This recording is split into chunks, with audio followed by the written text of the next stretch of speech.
Damos toda la gloria a nuestro Señor. Sabemos que Él ya reina, pero que también a la misma vez estamos esperando ese reino consumado. Y es justamente de esto que estaremos también hablando en el día de hoy con el final del libro de Esther. Así que os invito a seguir la lectura de Esther, capítulos completos 9 y 10. Y con esto terminamos nuestra serie. Esther 9 y 10.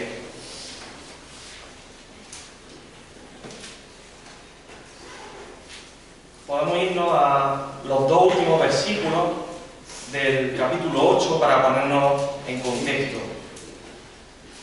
Dice la palabra del Señor: para los judíos fue día de luz y alegría, de gozo y gloria.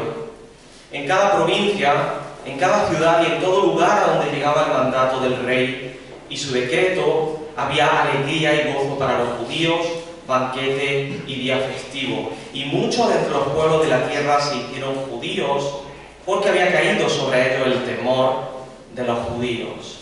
El pueblo de Dios estaba bajo un decreto de muerte, pero de repente vemos en la historia que todo cambió. Dios levantó a Esther, Dios exalta a Mardoqueo y un nuevo decreto es emitido, un contradecreto, un decreto de vida frente al decreto de Amán, un decreto de muerte. Y lo más sorprendente de todo es que vemos que el pueblo comienza ahora, en el capítulo 8, a celebrar. Pero vemos que no es algo que haya sucedido todavía. Está celebrando a sabiendas de que hay una guerra inminente, de que no hay una victoria garantizada. De hecho, la victoria ni siquiera ha comenzado. Y ahí está el pueblo del Señor celebrando. El peligro no ha pasado, la historia no ha llegado a su fin, pero la mano del Señor, obrando a favor de su pueblo, es cada vez más y más evidente en el libro, versículo a versículo. Y el pueblo de Dios fortalece su fe, viendo cómo Dios obra detrás del telón. De manera que ahora el pueblo está capacitado, el pueblo ha sido fortalecido y es ahora capaz de proclamar la victoria, de celebrarla aún antes de que haya llegado. Y realmente el versículo 17 de este capítulo podría ser un buen final, ¿verdad? Dice que en cada provincia, en cada ciudad y en todo lugar a donde llegaba el mandato, había alegría, gozo, celebración, y que muchos de entre los pueblos de la tierra se hicieron judíos por temor a los judíos. Un final perfecto. El pueblo de Dios cambia el duelo en celebración mientras sus enemigos tiemblan. Un final perfecto. ¿Por qué alargar más la historia? Bueno, porque la Escritura no solo nos habla de las promesas de Dios como promesas vacías, como una fe ciega, sino que nos da testimonio de cómo Dios también ha cumplido sus promesas en el pasado, de cómo Dios desde el principio ha sido fiel a su pueblo. Desde la primera letra hasta la última de sus promesas se ha cumplido o está por cumplirse, de manera que Él es fiel. Y Dios quiere que hoy veas cómo Él rescata a los que le pertenecen, a los que se humillan ante Él, a los que se refugian en Él, para que tú hagas lo mismo. Dios es capaz de hacer exactamente lo que Él dice que hará, incluso aún pasando siglos y siglos de que lo haya dicho. Hermanos, las promesas de Dios son tan vivas, tan frescas, tan firmes, como el primer día en que Dios las dio. Así que no olvides sus promesas. Y espero que, como digo, hoy nuestra fe sea fortalecida con el testimonio que encontramos en este libro. Capítulo 9, versículo 1. En el mes 12, es decir, el mes de Adar, el día 13, cuando estaban para ejecutarse el mandato y edicto del rey, el mismo día que los enemigos de los judíos esperaban obtener dominio sobre ellos, sucedió lo contrario. porque fueron los judíos los que obtuvieron dominio sobre los que los odiaban. Así que vemos que el suspense no se mantiene mucho. Aquí vemos el desenlace de la historia. El pueblo de Dios vence. Y punto. Dios protege a su pueblo. Y punto. No vemos que hay acontecimientos inesperados, no hay obstáculos, no hay pausas, porque Dios ya ha decidido. Dios ya ha hablado. Este es el desenlace de la historia. El decreto de vida de Dios prevalece sobre el decreto de muerte del enemigo. Y el resto del libro nos sigue mostrando en detalle este desenlace. De los versículos 2 al 16 describe cómo el pueblo obtiene esa victoria. De los versículos 17 al 32 muestra cómo el pueblo debe conmemorar esta victoria cada año. Y en el capítulo 10 se nos invita a reflexionar sobre el alcance de esta victoria, sobre los beneficios que trae esta victoria. Dice el versículo 2: se reunieron los judíos en sus ciudades por todas las provincias del rey Asuero para echar mano a los que buscaban su daño. Y nadie podía oponérsele, porque el temor a ellos había caído sobre todos los pueblos. Y todos los príncipes de las provincias, los sátrapas, los gobernadores y los que manejaban los negocios del rey ayudaron a los judíos, porque el temor a Mardoqueo había caído sobre ellos. Pues Mardoqueo era grande en la casa del rey, y su fama se había extendido por todas las provincias, porque Mardoqueo se hacía más y más grande. A diferencia de otros relatos bíblicos, como el gran relato de la liberación del pueblo de Israel, de la mano de Egipto, de la esclavitud, aquí tenemos la historia de la liberación del pueblo de Dios a través no de una intervención milagrosa, tampoco de un gran avivamiento, sino como consecuencia del curso natural del acontecimiento. Así como altos funcionarios del imperio se habían inclinado ante Amán por temor a su poder, ahora se están inclinando ante Mardoqueo por temor a su poder. No ha sucedido nada mágico, nada fuera de lo común. Simplemente han cambiado de la lealtad a Amán a la lealtad a Mardoqueo, que ahora ocupa su lugar, que ahora es el segundo en el imperio, que ahora es el primero, el más poderoso después del rey. Nada fuera de lo común. Y es que si algo hemos aprendido en esta serie de predicaciones es que Dios puede lograr resultados extraordinarios a través de medios ordinarios. Él no tiene que intervenir de manera sobrenatural en la historia para hacer evidente su poder, su gobierno en la tierra, para hacer evidente su fidelidad a su pueblo. Dios puede obrar de maneras inimaginables, mucho más allá de los planes humanos, de nuestra lógica, por medio de aquello que forma parte de nuestra normalidad. Dios sigue obrando en nuestra vida, así que confiemos en la capacidad de Dios para cumplir lo que Él ya ha dicho. Él es capaz de cumplir lo que Él ha dicho, independientemente de cómo lo haga. Aquí estamos viendo el mismo milagro que sucedió en Egipto, así que no dejemos que nuestros ojos nos engañen, porque no haya nada atractivo o asombroso para nuestros ojos. No nos dejemos guiar por nuestra vista, sino por nuestra fe. Versículo 5: y los judíos hirieron a todos sus enemigos a filo de espada, con matanza y destrucción, e hicieron lo que quisieron con los que los odiaban. En la fortaleza de Susa los judíos mataron y destruyeron a 500 hombres. Solo en la fortaleza de Susa, ni siquiera en toda la ciudad, únicamente en la ciudadela ya había 500 muertos. También mataron a Parsandata, a Adalfón, a Aspata, Porata, a Dalía, Aridata, Parmasta, Arisai, Aridai y Baizata. los 10 hijos de Amán, hijo de Hamedata, enemigo de los judíos, porque no echaron mano a los bienes. Así que matan a esos 500 hombres solamente en la fortaleza y también caen los hijos de Amán. Esto nos puede dar una magnitud de la masacre que sucedió ese día, pero también una magnitud del odio extendido que había en el imperio hacia el pueblo de Dios, hacia los judíos. Y vemos que aquí nadie sale, ninguno de los que se oponían a Dios y a su pueblo sale bien parado. Incluso los hijos de Amán también pagan, no por el pecado de su padre, sino porque siguieron los caminos de su padre, ese camino de orgullo, ese camino de oposición directa al pueblo de Dios, y acabaron en el mismo destino de su padre. Y aquí es impresionante ver cómo todo aquello por lo que Amán se jactaba en el capítulo 5, ahora simplemente desaparece.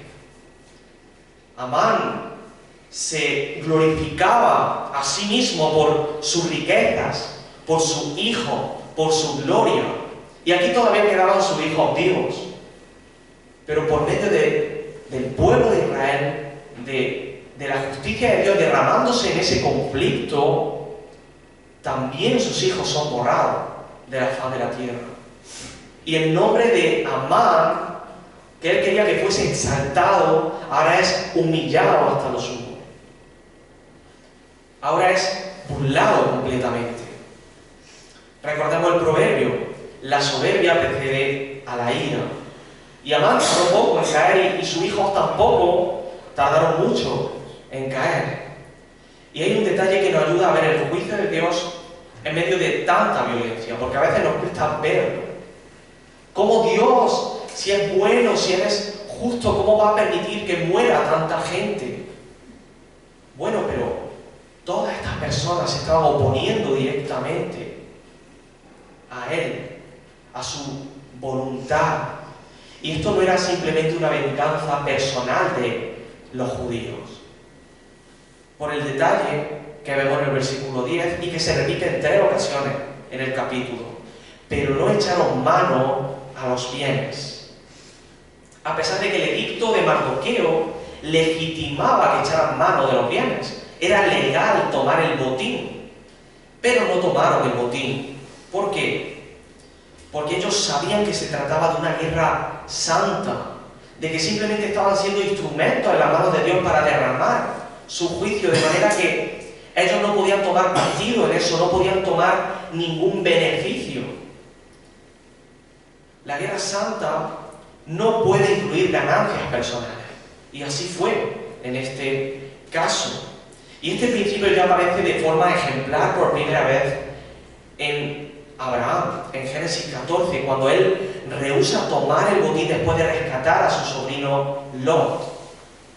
Cuando vemos la guerra santa descender a través de hombres, evidentemente, hombres imperfectos, los hombres respetan el botín y no lo tocan. A pesar de que a lo largo de la historia hubieron también quienes se saltaron este mandato de Dios.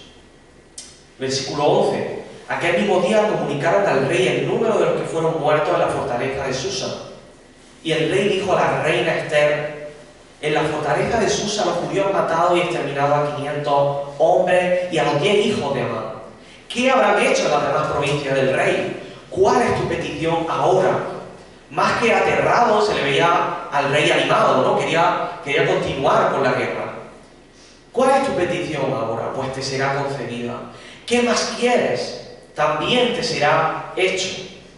Entonces Esther dijo: si le place al rey, que mañana también se conceda a los judíos que están en Susa hacer conforme al edicto de hoy, y que los 10 hijos de Amán sean colgados en la horca. Aquí la petición es doble. Por una parte, más tiempo para destruir a los enemigos de su pueblo, y por otra parte, deshonra para los hijos muertos de Amán. Y algunos han visto en esta petición de Esther a una Esther vengativa, sedienta de sangre, a una Esther rencorosa. Pero esta aparente brutalidad podría interpretarse más bien como el anhelo de ver a su pueblo por fin liberado, ver a su pueblo por fin descansar de todos sus angustiadores. Más que un gesto vengativo por parte de Esther, yo veo en ella un sincero deseo de llevar la guerra santa hasta el final, de llevar esa guerra contra los enemigos autodeclarados de Dios hasta su consumación. Sin embargo, por otra parte, la Escritura revela con objetiva franqueza que los líderes que Dios escogió a lo largo de la historia del pueblo de Israel y a lo largo de la historia de la humanidad muchas veces cayeron. El autor del libro de Esther aquí se limita a describir los hechos. El texto no nos da un juicio acerca de si Esther lo estaba haciendo bien o mal. Así que tal vez, y solo tal vez, este sea uno de los muchos ejemplos en la Escritura que muestran que nadie, sea judío o gentil, puede manejar el poder sin sucumbir al pecado, sin incurrir en desobediencia, sin terminar persiguiendo de alguna manera sus propias motivaciones, sus deseos egoístas, aprovechando esa autoridad que Dios le ha conferido. Realmente la estrategia divina contra el pecado y el mal aguardaba al guerrero perfecto.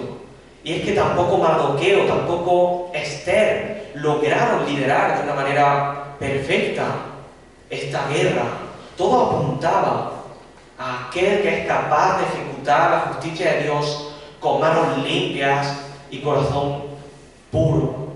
Y ese es Jesucristo, ese guerrero perfecto que por siglos y siglos esperó el pueblo de Dios, es Jesús el Mesías. Aquel que no miró sus propios intereses, sino que entregó su propia vida en la cruz para vencer a la muerte, para vencer al pecado. Aquel que sí está preparado para reinar sin intereses propios, para reinar con manos limpias y corazón puro. Él, Jesús, traerá juicio sobre la tierra y paz para los hijos de Dios. El día del juicio, cada uno será puesto en su lugar. Sabemos con certeza que nuestro Señor Jesucristo hará justicia con equidad. Ese día ya no habrá juicios a favor de unos, no habrán privilegiados. Todos serán juzgados según su obra. Cristo, y solamente Cristo, es digno de desatar ese juicio.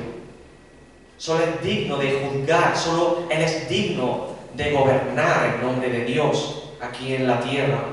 En cambio, en esta historia no sabemos con certeza cuál era la motivación detrás de esta petición de la reina Esther, pero lo que sí vemos es que el rey la concede. Versículo 14. El rey ordenó que así se hiciera. Y un edicto fue promulgado en Susa, y los 10 hijos de Amán fueron colgados en exposición pública y vergonzosa como el cadáver de su padre. Los judíos que se hallaban en Susa se reunieron también el día 14 del mes de Adar y mataron a otros 300 hombres en Susa, pero no echaron mano a los bienes. Nuevamente se repite esta expresión. Y los demás judíos que se hallaban en las provincias del rey se reunieron para defender sus vidas y librarse de sus enemigos, y mataron a 65.000 de los que los odiaban. También se resalta esto: los que los odiaban. No era simplemente por ser de otro pueblo, era porque activamente los perseguían, los angustiaban, los odiaban con todo su ser, enemigos autodeclarados de Dios. Y nuevamente dice, pero no echaron mano de sus bienes. Este es el punto. Al fin el pueblo de Dios, después de estos 2 días de conflicto, descansa de los que le odian. Esta es la consecuencia de la guerra santa: paz para los hijos de Dios, paz, descanso, reposo para el pueblo de Dios. Y así como el pueblo judío en el pasado, nosotros también somos hoy aborrecidos por causa de aquel a quien servimos. Nuestro Señor Jesucristo nos recuerda en Juan 15, versículos 18 al 20. Si el mundo os odia, sabéis que me ha odiado a mí antes que a vosotros. Seguimos siendo odiados en el mundo. Si fuerais del mundo, el mundo amaría lo suyo. Pero como no sois del mundo, sino que yo os he escogido entre el mundo, por eso el mundo os odia. Y esta es la razón, sigue diciendo el texto, por la que somos perseguidos en esta tierra. Porque primeramente Cristo fue odiado y perseguido. Y llegará un día en el que por fin, cuando llegue ese guerrero, ese juez perfecto, descansaremos de nuestros angustiadores, de nuestros perseguidores, y disfrutaremos de un descanso completo. Aquí aparentemente ya Israel, el pueblo judío, está disfrutando de una paz absoluta, porque los enemigos han sido erradicados. Pero esta paz evidentemente fue temporal. Solo hace falta seguir leyendo cómo fue el curso de la historia del pueblo de Israel. Pero esa paz que todavía estamos esperando y que vendrá con el regreso de Cristo, esa paz será absoluta y sin final. Y no será solo paz en el sentido de que ya no habrá enemigos humanos presentes, sino también no habrá más presencia de muerte, de dolor, de Satanás, tentaciones, enfermedades, sufrimiento, desacuerdos. Todo eso también será erradicado al fin por aquel que dice la palabra que tiene las llaves de la muerte, aquel que venció a la muerte. Y aquellos cuya soberbia pecaminosa como la de Amán, enfrentan a Dios y al mensaje del Evangelio, serán definitivamente derrotados y juzgados. También es una advertencia para ellos. Versículo 17. Esto sucedió el día 13 del mes de Adar, y el día 14 descansaron. Y lo proclamaron día de banquete y de regocijo.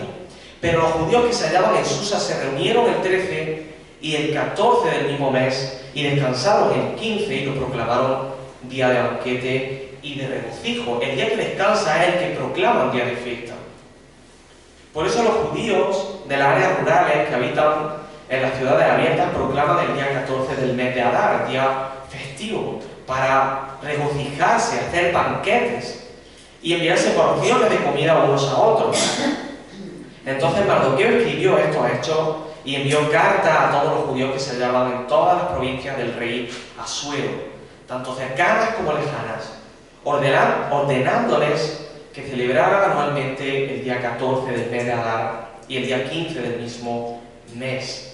Mardoqueo no era profeta, tampoco gobernó como rey en Jerusalén y tampoco llevaba el efod del sumo sacerdote, así que esta fiesta es diferente a las ordenadas por la ley de Moisés, a las prescritas por Dios mismo. Purim surgió como una tradición para conmemorar lo que Dios hizo en un acto de fidelidad a favor de su pueblo. Es una reacción del pueblo de Dios ante su fidelidad. Y hermano, esto me hace reflexionar sobre la necesidad que nosotros también tenemos de reflexionar, recordar cómo Dios ha sido fiel a lo largo de nuestra vida. Porque el alabar a Dios, el ser agradecidos con Dios por todo lo que Él ha hecho, implica recordar. Y yo sé de muchos hermanos que saben perfectamente cuándo tuvieron un encuentro personal con Dios, cuándo fueron salvados, cuándo abandonaron determinadas adicciones, cuándo Dios rescató a su hijo de las tinieblas y se convirtieron a Cristo, y recuerdan incluso el día exacto, la fecha donde ocurrió ese momento. Y no digo que todos debamos tener un diario, pero qué bonito es recordar cómo Dios ha sido fiel a lo largo de nuestra vida. Qué bonito también es estudiar la historia de la Iglesia, que tiene ya 2000 años, y ver cómo Dios en esos 2000 años no ha dejado por un instante de ser fiel a su pueblo, de cómo Él ha preservado, ha guardado a su pueblo a pesar de la oscuridad, de la persecución, de la frialdad espiritual en la que también el pueblo de Dios caía en muchas épocas, incluso por siglos oscuros de la Iglesia, y Dios sigue levantando a líderes para levantar también a la iglesia. Y Dios sigue siendo fiel a la iglesia, despertando avivamientos. Y vemos cómo Dios se ha sido fiel hasta ahora en nuestra vida, en la vida de todos los creyentes de todos los siglos de la historia de la humanidad. Si Dios ha sido fiel hasta entonces, ¿por qué no va a ser fiel ahora? ¿Por qué no va a ser fiel en el futuro? ¿Por qué no nos va a guardar hasta el día en que muramos o en que Cristo venga? Reflexionemos sobre esto y hagamos nuestras pequeñas celebraciones. No tenemos que instituir un día de celebración al año, pero celebremos también la fidelidad de Dios en nuestra vida. Recordémoslo, porque gratitud implica recordar. Gratitud implica recordar. Versículo 22. Porque en esos días los judíos se libraron de su enemigo. Eso es lo que celebran, esa libertad. Y fue para ellos un mes que se convirtió de tristeza en alegría y de duelo en día festivo. Los harían días de banquete y de regocijo para que se enviaran porciones de comida unos a otros e hicieran donativos a los pobres. Así los judíos llevaron a cabo lo que habían comenzado a hacer y lo que Mardoqueo les había escrito. Pues Amán, y aquí se recuerda nuevamente la historia para que quede ese testimonio fiel, ese testimonio vivo de cómo Dios es leal a su pueblo. Pues Amán, hijo de Amedata, Agageo, enemigo de todos los judíos, había hecho planes contra los judíos para destruirlos y había echado el pur, es decir, la suerte, para su ruina y destrucción.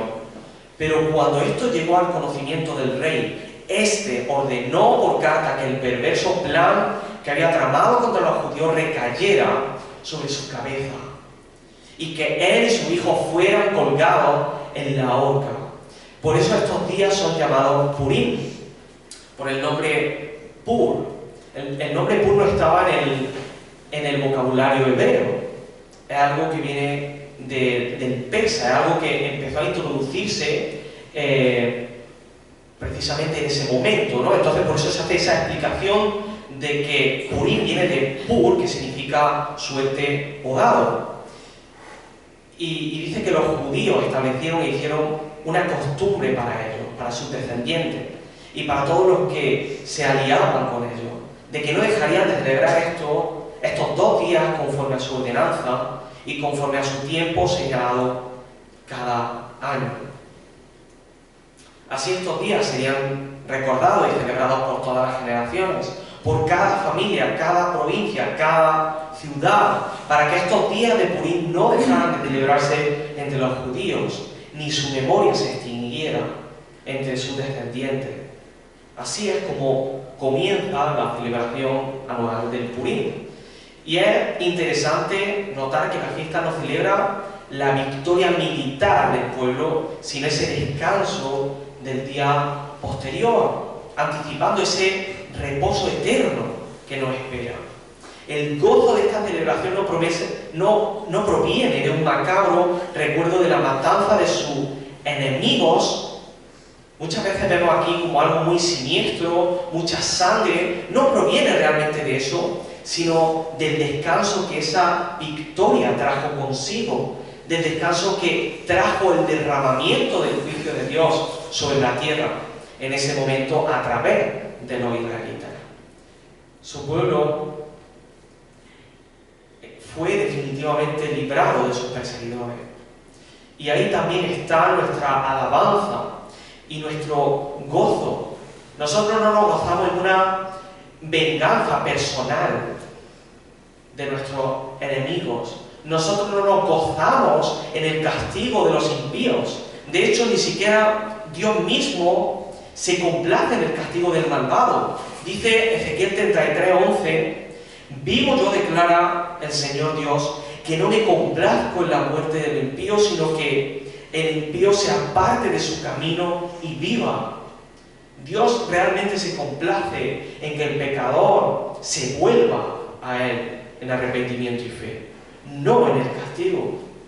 Pero Dios también es justo y Él se complace en la manifestación de su justicia. Él tiene que actuar siempre rectamente. No hay un solo pecado que haya cometido un ser humano en esta tierra que no sea castigado, que sea pasado por alto por la justicia de Dios, porque Dios dejaría de ser justo, porque Dios dejaría de ser Dios. Versículo 29. Entonces la reina Esther, hija de Abigail, y el judío Mardoqueo escribieron con toda autoridad para confirmar esta segunda carta acerca de Purim. Al principio del libro, Esther tiene dos identidades.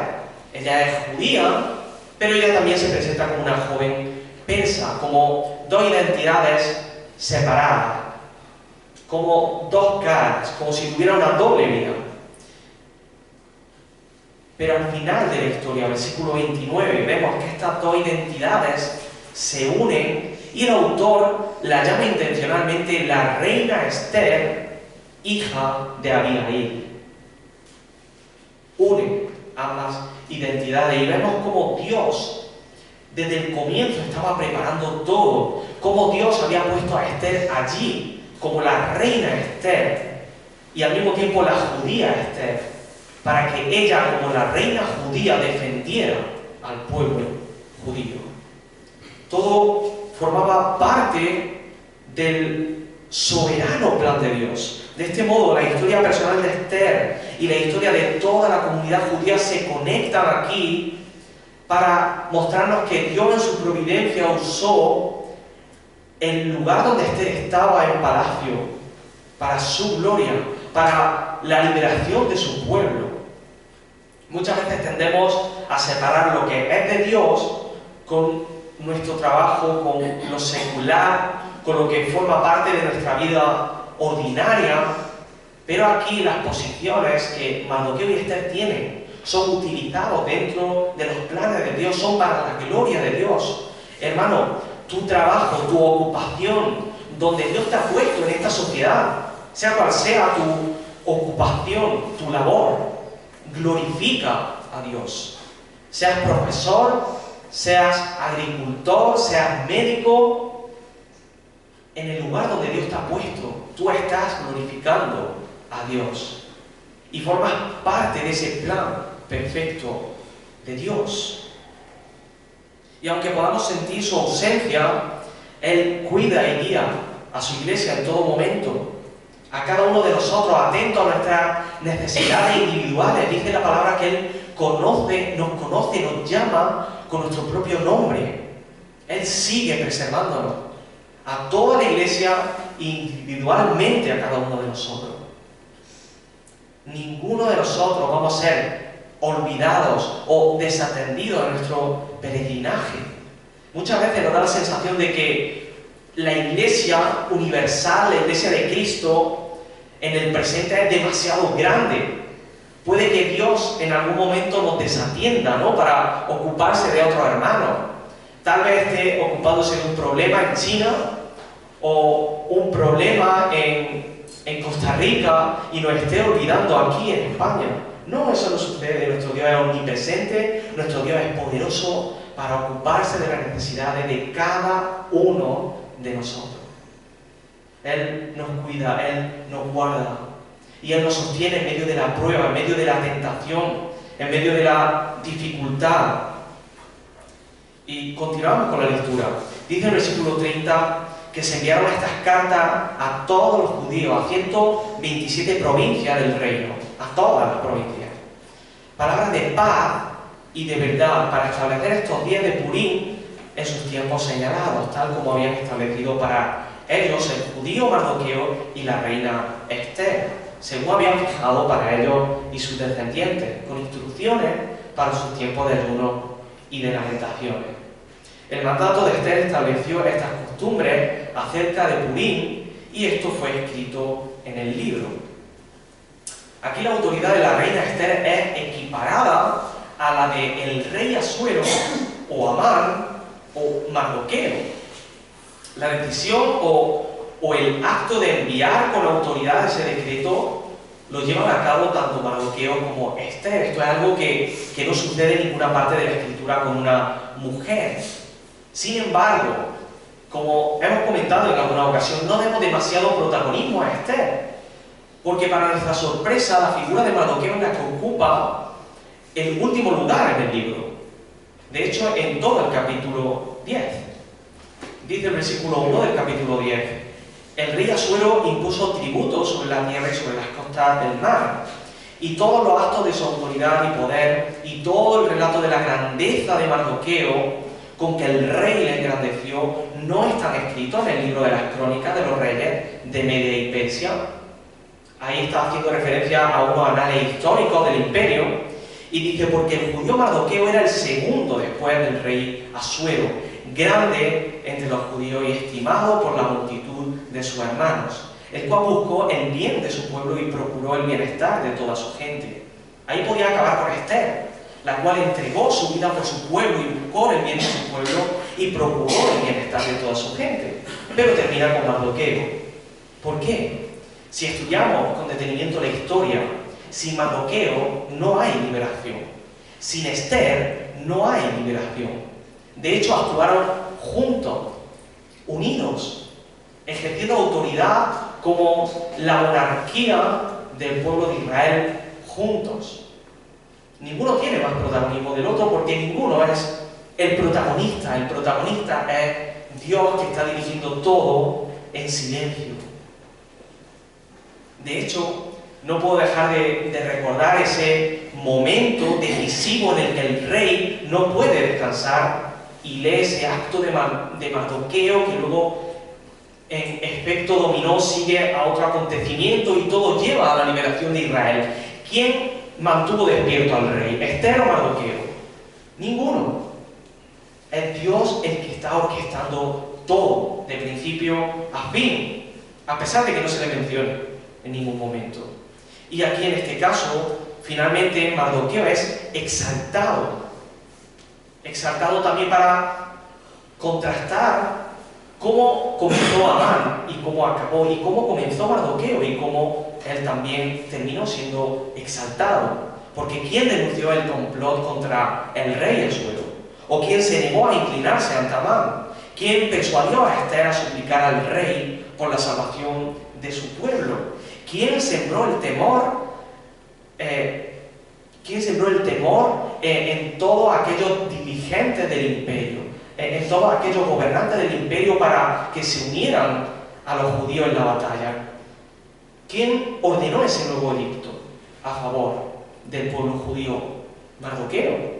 Es evidente que Mardoqueo también fue una pieza esencial en el plan de Dios, pero como dije, ninguno de ellos, ni Mardoqueo ni Esther, son protagonistas para que la gloria sea para Dios. Y así también Dios lo hace hoy. Vemos que en la iglesia nadie toma un papel protagónico. Ni siquiera nosotros tenemos el papel protagonista en nuestras vidas. Vemos como Dios es el que dirige todo. Yo examino mi vida y veo que donde he estado, donde estoy ahora, es gracias a seguir consejos de muchas personas que Dios me ha ido poniendo para que la gloria sea para Él. Y no, mira, que bien he planeado mi vida, cómo he calculado todo. Estamos en las manos del Señor, hermano. A Él sea la gloria por los siglos de los siglos. Por medio de invisibles, por medio de medios invisibles e inescrutables, Dios continúa moviendo toda la historia para cumplir su pacto en Jesucristo, el Rey de Reyes. Y quien se opone a Cristo, se opone a Dios mismo. Para tal persona, la historia de Esther y Mardoqueo sirve como una dura advertencia. Cualquiera que sea la prosperidad de la que disfrutes, cualquiera que sea tu puesto de autoridad, tu poder aquí en la tierra, no te garantizan ninguna fortuna en el futuro. De hecho, dice la Escritura que si no te sometes a Cristo, tu fortuna se convertirá en miseria. Se convertirá, al igual que en el caso de Amán, en muerte y destrucción. Así que arrepiéntete de tu rebeldía, deposita tu fe en el Cristo victorioso que hemos visto aquí y confía en Él como el único y suficiente Señor y Salvador de tu vida. Y si realmente crees que en Cristo has cambiado tu destino, cambia también tu manera de vivir, tu manera de andar. Sométete a su gobierno. porque en Cristo estamos del lado victorioso. Y sin Cristo no somos nada. Sin Cristo estamos destinados al castigo eterno. Sin Cristo estamos destinados a recibir la copa de la ira de Dios. Pero Cristo ya bebió de esa copa. Cristo ya recibió esa ira en la cruz del Calvario. Y hoy tenemos salvación. Hoy tenemos paz para con Dios y una esperanza viva en Cristo. Mientras tanto, Él nos llama también, por otra parte, a perseverar y nos anima con una promesa. Dice Apocalipsis 2:10: sé fiel hasta la muerte, y yo te daré la corona de vida. Alabado sea su nombre. Descansemos en que Él nos guarda, en que Él nos protege, pero también perseveremos, corramos la carrera hasta el final, mientras seguimos adorando su nombre y esperando ese glorioso final. Amén. Vamos a orar.